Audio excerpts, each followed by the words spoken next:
నాయకులకు అలాగే విశ్వాసులకు అందరికీ ఉండాల్సినటువంటి లక్షణాలు. మరి ఇవి ఎక్కువగా కనిపించకపోవడానికి గల కారణాలు అంటే బహుశా నాకు అనిపిస్తుంది వీటి గురించిన ఎంఫసిజం పీపుల్ మైండ్స్ లో లేకపోవడం ఏమో. ఇవి మన ప్రాథమికంగా ముందున్నటువంటి విషయాలు, వీటిలో మనం ఎదగాలి, వర్ధిల్లాలి అన్నట్టుగా కాకుండా ఈ విషయాలను తక్కువగా ఒక ఆప్షనల్ గా ఒక విశ్వాసి చూడటం వల్ల తన ఫోకస్ పక్కకి వెళ్ళిపోతుంది అన్నట్టు అనిపిస్తుంది.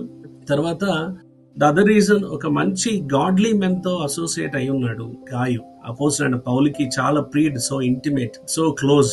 కాబట్టి ఖచ్చితంగా ఆయన యొక్క ఇన్ఫ్లుయెన్స్ గాయ మీద ఉంది కాబట్టి తను కూడా చక్కగా ఫ్లరిష్ కాగలిగాడు ఓవరాల్ గా, హోలిస్టిక్ గా అని అర్థమవుతుంది.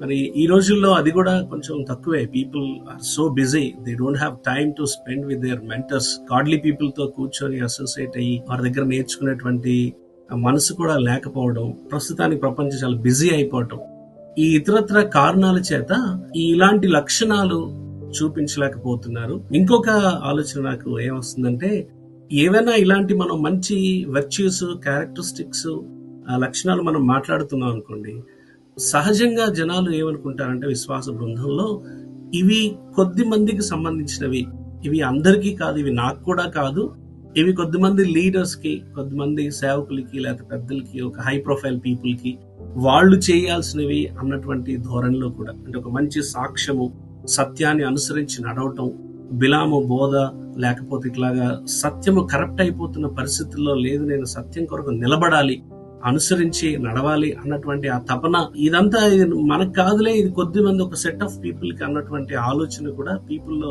ఉందని నా అభిప్రాయం. వీటి వల్ల ఏంటంటే ఇలాంటి లక్షణాలు అందరిలో తక్కువైపోతున్నాయని నేను అభిప్రాయపడుతున్నాను.